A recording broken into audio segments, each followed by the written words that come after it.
ये मेरा वो पुराना महल जबडी एक्सेल में आने से पहले जहां मेरा जन्म कर्म हुआ, जहां पालन पोषण हुआ, ये वो घर है जिस घर में मैंने अपने माँ पिता के साथ में, भाइयों के साथ में 18 साल उम्र गुजारी है। और दोस्तों, ये वो घर है जिस घर में जाड़े के मौसम में और ना ही बरसात के मौसम में और ना ही गर्मियों के दिनों में मुझे चैन मिलता था। ये वो घर है जिस घर में मैंने बरसात के दिनों में हम सभी परिवार लोग ऊपर वाले परमात्मा से प्रार्थना करते थे कि हे परमात्मा, मेरे घर में कोई नया मेहमान ना आए, कोई पुराना मेहमान ना आए, नहीं तो उनको कहाँ बैठाएंगे, कैसे खिलाएंगे, कहाँ सुलाएंगे।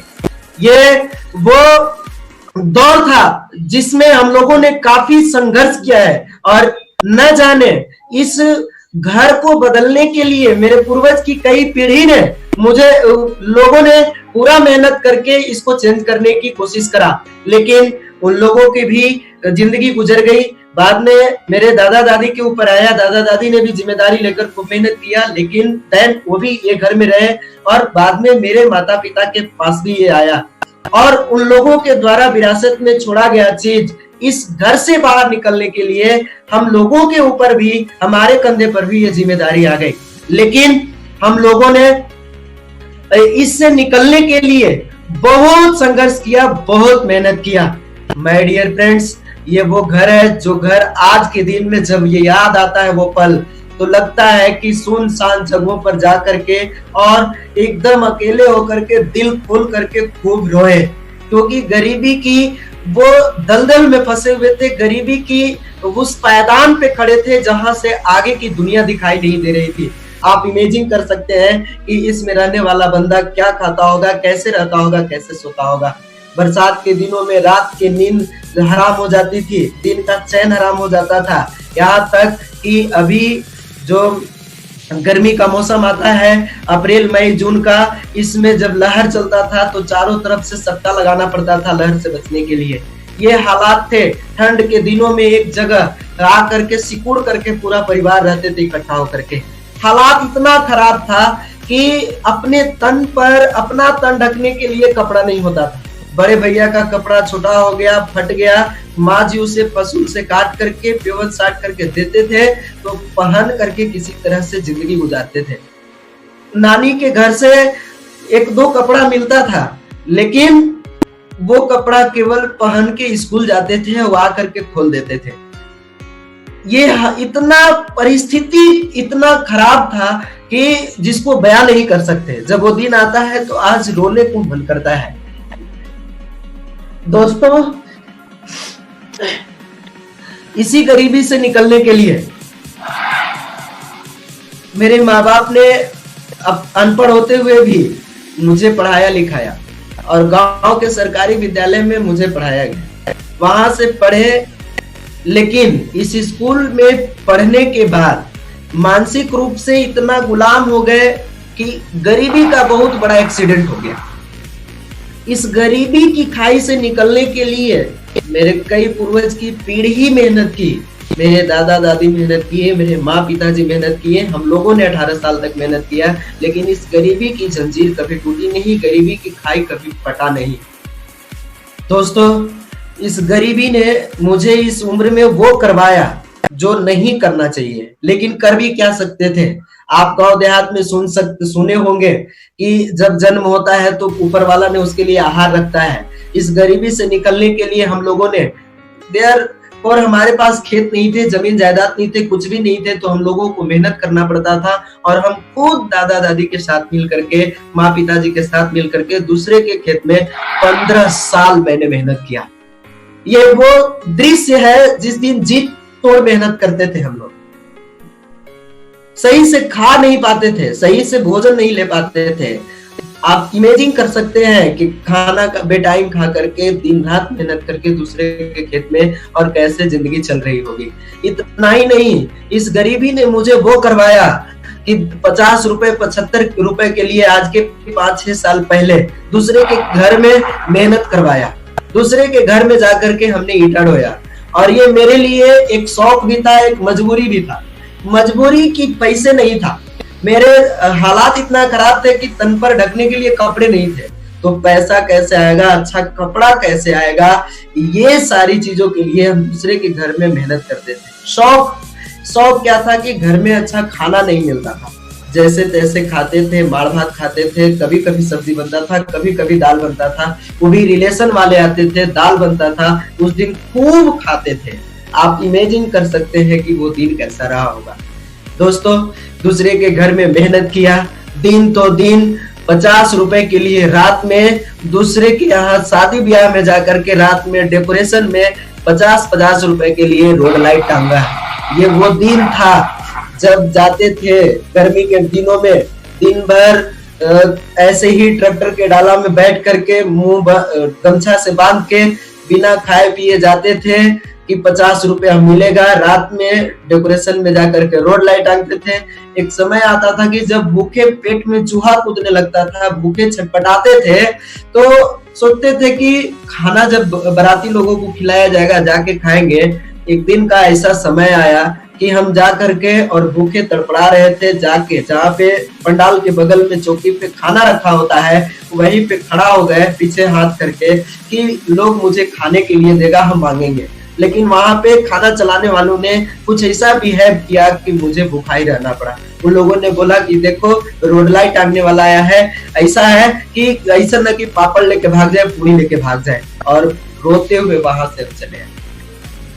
दोस्त, हालात इतना खराब था, पूरा संघर्ष किए हैं, लेकिन कभी भी किसी भी काम से पीछे मुड़ करके नहीं देखे। आज जब ये दिन याद आता है तो आंख से खुशी के आंसू छलकते हैं। लगता है कि बाहर डीएक्सएल कहां से कहां ला दिया है।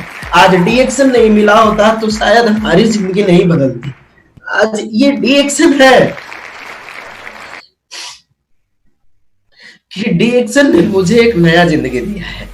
दोस्तों, जब हम दुनिया से थक हार करके बैठे थे 2014 में 12 अप्रैल को, जब ये रास्ता मेरे पास आया तो मैं मीटिंग में गया। मुझे किसी ने डीएक्सएल इंट्रोड्यूस करा और मैं उसकी बातों में ना आकर के, बल्कि बहुत से उनके पास प्रेजेंटेशन फाइल था। प्रेजेंटेशन फाइल देखने के बाद और फिर अपलाइन से बात करने के बाद मीटिंग में गया। तो मीटिंग में 3-4 घंटा मीटिंग हुई और देन फॉर 7 या 8 लोग होंगे समथिंग उस मीटिंग में। मैंने उस मीटिंग को अटेंड किया, बैठा और पूरी मीटिंग को सुना ध्यान से। लेकिन उस मीटिंग में मेरे जीवन की सबसे पहली खुशी थी। खुशी इस बात की नहीं कि हम मीटिंग में गए हैं, बल्कि खुशी इस बात की थी कि मीटिंग में जाने के बहाने जो 50 रुपया फुटपाथ पर कपड़ा लिया गया था वो कपड़ा पहनने को मिला था। मीटिंग सुना।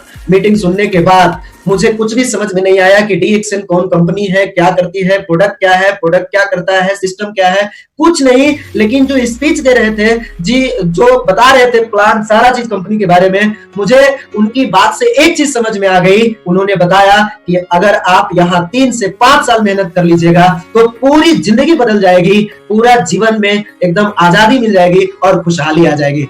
मुझे यही वो बात मेरे दिमाग में घर कर गई और मैंने वहां से ठान लिया, कमिटमेंट कर लिया, निर्णय लेकर के। क्योंकि किसी भी जिंदगी में बड़ी बदलाव के लिए एक बहुत बड़ा चीज होता है, वो होता है निर्णय, वो होता है कमिटमेंट। और मैंने निर्णय लेकर के वहां से निकला। मैंने आकर के मीटिंग के बाद पैसे के लिए लग गया। लेकिन पैसे के लिए जब लगा तो मेरे पास पैसे नहीं। मैंने पिताजी को, माँ को, भैया को कॉल किया, वहां से पैसा नहीं आया क्योंकि कमाने वाले एक ही थे, खाने वाले हम लोग सभी थे। 4 भाई, बहुत कमी थी। और हुआ क्या कि जब मैंने अपने दोस्तों के साथ जब जा करके मैंने पैसा मांगा, दोस्तों को पैसा दोस्तों को पैसा मांगा तो दोस्त लोगों ने पैसा देने से इनकार कर गया। इतना ही नहीं, आपको दोस्त के पिताजी लोगों के पास पैसा मांगने गया, उन लोगों ने इनकार किया। यहाँ तक कि रिश्तेदार के लोगों के पास मैंने पैसा मांगने गया, रिश्तेदार लोगों ने पैसा मना किया। जब चारों तरफ से रास्ते बंद हो गए, जब कोई ऑप्शन नहीं था, मेरे पास पैसा नहीं था, तो मुझे लगा कि जिस खेत में काम करते हैं उस खेत के मालिक के पास आएंगे। और मैंने उस खेत के मालिक के पास गया। 2 बार गया, खाली हाथ वापस आया। तीसरा बार ठान लिया कि अब जब तक पैसा नहीं मिलेगा तब तक उसके घर से नहीं आएंगे। और मैंने गया और किसी तरह से आनंद फानंद में 20 रुपए के स्टाम्प पेपर पर लिख करके बजाते पूरा बॉन्डिंग बना करके कि पैसा नहीं देने पर ये चीज हम जब्त कर लेंगे। 8,000 रुपया 5% ब्याज पर मुझे कर्जा दिया जाता है। और मैं जितना मीटिंग में सुनने के बाद और पैसा नहीं होने के पहले जितना हम नाराज थे, नाखुश थे, उतना ही डबल खुशी जब पैसा मेरे हाथ में आ गया तो मिल गया। और मैंने उस पैसा को प्राप्त करके तुरंत सर को कॉल किया, सर आइए और मेरा ज्वाइन कराइए। रवि सर पति पत्नी दोनों, रीता दीदी साथ में एक बाइक से आते हैं और अप्रैल का महीना होता है, 12 अप्रैल 2014 को डीएक्सएल में मेरा ज्वाइनिंग हो जाता है और तब से मेरा डीएक्सएल में सफर शुरू हो जाता है। जब अपने यहाँ स्टॉप पॉइंट नहीं होता था, हमारे घर से 16 किलोमीटर दूर और 16 और 3 19 लगभग 20 किलोमीटर दूर स्टॉप पॉइंट होता था और वहां पे पीवी कटाने के लिए जाते थे, अपने टीम के लोगों का पीवी कटाने के लिए जाते थे, लेकिन न तो जाते भाड़ा देते थे न आते भाड़ा देते थे। क्यों? क्योंकि पीवी कटाने में 1 रुपया कम न हो जाए, इसलिए उस पैसे को पैकेट में न रख करके बेल्ट लगाने का जो ये होता है, ये पट्टा होता है, इस पट्टे में ब्लेड से काट करके इसमें पैसा रखते थे। ये कंडक्टर कहाँ पैसा देखेगा पैकेट में, इधर तो हाथ लगाएगा ही नहीं। और पता नहीं कितनी भली बदी गाड़ियां सुनते थे, कभी कभी कहाँ उतरना था कहाँ उतार देता था, पैदल आते थे। बहुत सा संघर्ष रूपी हम आगे बढ़े, धीरे धीरे धीरे धीरे जब इससे मेहनत करते गए। डीएक्सएल में कहा जाता है कि स्टार लोग बनता है, तो हम स्टार भी बन गए और ये मेरे जीवन की वो सबसे बड़ी उपलब्धि थी, बड़ी खुशी थी। जब हम स्टार बने थे तो इसका महत्व उस दिन हमको समझ में आया था। और उस दिन शाम का समय और झमाझम बारिश हो रही थी, हल्का बूंदाबांदी हो रहा था। शर्ट का दोनों बटन खोल करके नंगे पांव अपने गांव की गलियों में बहुत दूर तक घूमे और खूब चिल्लाए कि हम स्टार बन गए, स्टार बन गए। पूरा आनंदित हुए थे क्योंकि उस दिन मेरे मोबाइल पर फोन से बधाई आया था। बहुत सारे लोगों ने मुझे बधाई दिया था, बहुत सारे लोगों ने मुझे उत्साह बढ़ाया था और उस दिन लगा कि मैं कुछ बन गया। स्टार बनने के बाद बहुत खुश हुए। फिर धीरे धीरे करते गए, हमारे अपलाइन मुझे गाइड करते गए, बताते गए और मैं करता गया। एक ही चीज लगा कि जब डीएक्सएल में हम स्टार बन सकते हैं तो रूबी भी बन सकते हैं, और रूबी बन सकते हैं तो डायमंड भी बन सकते हैं, और डायमंड बन सकते हैं तो क्राउन एम्बेसडर भी बन सकते हैं। ये चीज लेकर के हम आगे बढ़ते गए और एक समय आया जब हम रूबी बने। स्टार एजेंट में ही मेरा बोनस 4,000 रुपया समथिंग, 40,000 50,000 पीवी जाता था और 4,000 बोनस आया। फिर रूबी बने, रूबी बनने के बाद 10,000 रुपया आना शुरू हुआ क्योंकि रूबी में मेरा पीवी लगभग 4 लाख पीवी जाता था रूबी में। और उस समय 10,000 12,000 इस तरह से पैसा आने लगा। जब पैसा आया तो उस दिन से मेरे जीवन में change for time for change, मेरे जीवन में बदलाव का समय शुरू हुआ और मैं करता गया लेकिन यहाँ तक पहुंचने में मेरे दोस्तों ने मेरा मजाक उड़ाया, मेरे अगल बगल वाले लोगों ने मेरे ऊपर कमेंट किया, लॉजिक किया, मेरे घर वाले को उल्टा पुल्टा समझाने की कोशिश किया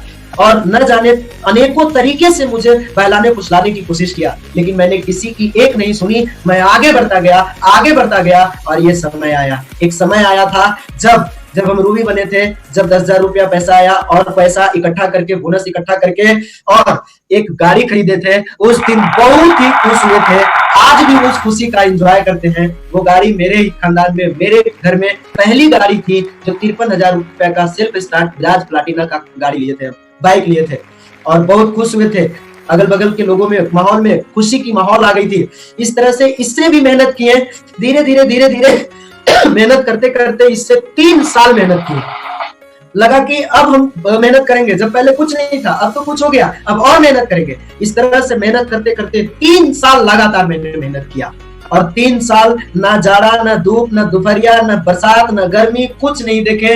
करते गए प्रोडक्ट लाद के कटा करके, कभी बस से, कभी रात में तो कभी दोपहर में लाते थे। जाड़े के दिनों में ठिठुर जाता था हाथ पांव, पूरा वो नाक से एकदम नोजल ड्रॉपलेट होते रहता था। इस तरह से बहुत सारे संघर्ष होते थे और करते गया। लेकिन 3 साल बाद आज डीएक्सएल में पूर्ण रूप से मेरे जिंदगी में बदलाव शुरू हो जाता है और वो कि जब 26 जुलाई 2017 को हम डायमंड बनते हैं, 5 लाख ग्रुप पे भी बहुत ही उस दिन भी बधाई आता है और हम लोगों को जब मीटिंग में जाते हैं, एक मोटा माला से स्वागत होता है और देखते हैं कि तमाम लोग मेरे लिए ताली बजाते हैं, बहुत ही खुश होते हैं। आज special thanks for DXL, special thanks for doctor Lim Seojin और तमाम एंटायर कंपनी मैनेजमेंट और तमाम हमारे ग्रेट अपलाइन, साथ में स्पेशल थैंक्स आरबीसी जो कि आज इतना बढ़िया रूट तैयार कर चुका है जिस पर चलना आसान, कामयाब होना बहुत आसान हो गया है। माय डियर फ्रेंड्स, यहाँ भी नहीं रुके, चलते गए और एक समय आया जब 14 अगस्त 2017 को ESD बने उस समय 7 लाख ग्रुप भी। और उस समय भी मेरे टीम में जो डायमंड बनी थी वो भी एकदम बिल्कुल निपड़ अनपढ़ रिक्शा चलाने वाले की पत्नी, गांव देहात में मेहनत करने वाली, वो भी लेडीज जिनका पति 30 साल रिक्शा चलाए और खुद दूसरे के खेतों में मेहनत करती थी, मजदूरी करती थी मेरे जैसा। जब हम उनको बताने गए थे तो मेरा हुलिया हालात देख करके मुझे टुकड़ा करके भगा दिया करते थे। लेकिन आज वो भी अच्छे पोजीशन में है, ESD है, आज बढ़िया इनकम है, उनकी भी जिंदगी बदलाव आई है। दोस्त धीरे धीरे आगे बढ़े और 12 अप्रैल 2018 को हम SSD बन गए। जब सीनियर स्टार डायमंड बने थे तो उस समय मेरा DXL का हाईएस्ट बोनस 63,000 रुपया आया था। लेकिन जब पैसा आया तो हम लोगों को बताया गया था, अपलाइन ने बताए थे रवि सरिता जी ने कि बाबू आप ड्रीम लिख करके और टांग दीजिए अपने रूम में जहां रहते हैं, जहां सोते हैं, क्योंकि जब पैसा आएगा, जब बड़ा पैसा होगा तो आप जो जो ड्रीम लिखे होंगे वो पूरा करना होगा। तो हम ड्रीम लिखे थे कि पैसा आएगा तो सबसे पहले घर बनाएंगे। और देयरफॉर माय डियर फ्रेंड्स, आप लोगों ने जो मेरा पुराना महल देखा है, आज DXN में इस बढ़ते हुए बोनस से, इस कामयाबी से वो DXN का महल तैयार हो गया है। आज मिलेनियर भी है और ये वही महल है DXN का। आज हम इसी घर में हैं और गांव में एक इकलौता घर है मेरा, एक इकलौता बहुत अच्छा घर। जब कल आते थे घर में फिर करके तो रोते थे, जब आज आते हैं घर में तो बहुत खुशी होती है। ये घर है, ये परिवार, जब हम इसमें रहते हैं इस घर में तो बहुत ही अच्छा लगता है। ये DXN जब कल तक शुरू किए थे तो पैदल, साइकिल, बस इस तरह से शुरू किए थे, लेकिन एक ड्रीम बनाए थे कि जब जिंदगी बदलता है, लोग यहाँ से कमा करके पैसे से कार लेते हैं तो हम भी कार लेंगे। और सर ने बताया बेटा कार ले लो। मैं भी DXN के पैसा से और लग्जरियस कार, एक बहुत बढ़िया कार DXN के पैसा से Tata Tiago energy car 7 lakh रुपए का कार खरीदे। कैसे DXN में जिंदगी नहीं बदलता है? कौन बोलता है DXN में जिंदगी नहीं बदलता है? DXN में जिंदगी बदलता है, बस बदलने वाले के ऊपर निर्भर है। अगर वो बदलना चाहे तो DXN में जिंदगी 100% बदलता है। मेरी कामयाबी शुरुआत हुई थी DXN में पैदल और आज 4 व्हीलर। साथ ही साथ दोस्त ये सब हुआ कैसे ये मुझे भी पता नहीं, आप सब भी इमेजिन कर रहे होंगे, सोच रहे होंगे अचानक ये 3 साल 5 साल में इतना बड़ा बदलाव कैसे हो गया कमलेश की जिंदगी में। माय डियर फ्रेंड्स, कहा गया है कि जिंदगी जीने का मजा तब है जब गुरु अपने साथ है, क्योंकि दुनिया वाले जीतने नहीं देगा और गुरु कभी हारने नहीं देगा। एक जोरदार ताली मेरे ग्रेट गुरु, ग्रेट अपलाइन, जो मुझे गिरते वक्त अपना हथेली लगाए, वो कोई और नहीं रीता कुमारी रवि और रवि सर। जब से हम DXN में आए तब से लेकर के ये वही प्रेजेंटेशन है जब हम जा रहे थे। ये है मेरा टूर, ये कोलकाता एयरपोर्ट है, नेताजी सुभाष चंद्र बोस एयरपोर्ट, वहां पे जाते हैं और यहीं से हम लोगों का फ्लाइट होता है। इस फ्लाइट में हम लोग जाते हैं, फ्लाइट में बैठते हैं। ये फ्लाइट का सीन है। फ्लाइट में, हवाई जहाज में एकदम से खिड़की के पास सीट मिल जाता है, ये वही सीट है। फिर वहां से रात में नीचे, और उसमें केवल जूस पीते थे क्योंकि कंपनी अरेंज की थी हम लोगों को पीने के लिए, खाने के लिए सब कुछ फ्री था। तो हम लोगों ने खुद जूस पिया, एप्पल जूस, क्योंकि सही से दूध नहीं पिए थे। मुझे लगा कि जब मिल रहा है, कंपनी ने हमारे लिए व्यवस्था की है, तो हम जूस पिएंगे, और खूब जूस पीते थे।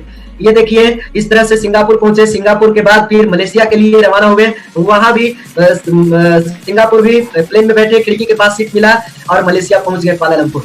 कुआलालंपुर पहुंचने के बाद इस तरह से बातुकेव मंदिर गए और हमारे कंपनी के इंटायर ये विजय सर भी साथ में थे। बातुकेव मंदिर घूमे। वहां के बाद इस तरह से खूब 3 star, 4 star, 5 star, 7 star hotel में ये मजा लिए, जिसको हम जानते नहीं थे। लोग मेरा यूट्यूब पर वीडियो देख करके, जब हम मैसूर गए थे तो परवीन सालुंके सर ने मेरा एक इंटरव्यू लिया था और यूट्यूब पर पब्लिश किया था। तो वो लोग बहुत दूर दूर से आए हुए थे, हमें देख करके बोले कि आप बिहार से कमलेश हो। मैंने बोला हाँ, जान पहचान होती है, बहुत सारे लोगों से इस तरह से जाते हैं। और वहाँ स्पिरुलिना की खेती कैसे होती है खुद विजिट करके, स्पिरुलिना का खेती देख करके हम लोग आए थे। वहाँ कंपनी देखे, हाथ से छू करके गैनोडर्मा की असली में कैसे खेती होती है, कैसे नेचर तरीके से डॉक्टर लिम ने पैदा किया गैनोडर्मा को, ये देख करके वहां से आए, बहुत ही मजा आया।